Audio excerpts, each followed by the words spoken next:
അടുത്തിടെ ഒരു തിരുവനന്തപുരത്തിൻ്റെ ഒരു ഇൻസ്റ്റാ പേജിൽ good morning hotel, mother's veg plaza, GP hotel, ഇത് മൂന്നിനെ എടുത്തിട്ടിട്ട് നിങ്ങൾക്ക് ഇത് ഓവർ റേറ്റഡായ ഹോട്ടലാണെന്ന് തോന്നിയിട്ടുണ്ടോ? ഞാനത് പറയാൻ പഠിക്കുന്നില്ല. എൻ്റെ ട്രിവാൻഡ്രം എന്ന് പറഞ്ഞ ഇൻസ്റ്റാഗ്രാം പേജാണ്.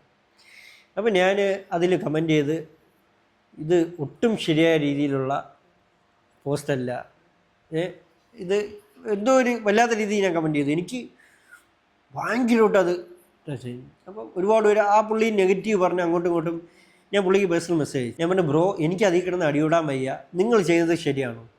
ട്രിവാൻഡ്രത്ത് ഈ 3 റെസ്റ്റോറൻറ്റ്സ് എടുത്തിട്ടിട്ട് അതിന് നിങ്ങൾ അത് ശരിയല്ല ബ്രോ. ഒന്നാമത് നമ്മളൊക്കെ ഒരുപാട് പാടുപെട്ട് അതിൽ നിന്ന് മാറി വരെയാണ് കളിയാക്കലിൽ നിന്ന്. ബിരിയാണിയെ വെച്ച് എത്രയോ കളിയാക്കുന്നു. അത് എനിക്ക് ഭയങ്കര വിഷമമുണ്ടായ ബ്രോ. ആസ് എ സത്യം നടന്ന സംഭവമാണ്. ഞാൻ പുള്ളിയുടെ അടുത്ത് അപേക്ഷിച്ച്, ബ്രോ ഞാൻ നിങ്ങൾക്കെതിരെ ഇട്ട സ്റ്റോറി ഡിലീറ്റ് ചെയ്യാണ്, എനിക്കതൊന്ന് ഡിലീറ്റ് ചെയ്ത് തരുമോ, എനിക്കത് താങ്ങാൻ പറ്റിയിരുന്നില്ലെന്ന് പറഞ്ഞു. വീണ്ടും ഞാൻ പറഞ്ഞു, 3 പ്രാവശ്യം പറഞ്ഞു, ബ്രോ പ്ലീസ് ഞാൻ ക്ഷമ ചോദിക്കുന്നു, ഞാൻ എന്തെങ്കിലും പറഞ്ഞിട്ടുണ്ടെങ്കിൽ എനിക്ക് ആ പോസ്റ്റ് ഡിലീറ്റ് ചെയ്യണം. പുള്ളി അണ്ടർസ്റ്റുഡ് എന്ന് പറഞ്ഞിട്ട് അത് ഡിലീറ്റ് ചെയ്തു. എൻ്റെ ട്രിവാൻഡ്രത്തിന് ഒരു താങ്ക്സ് ആണ് ഡിലീറ്റ് ചെയ്തതിന്.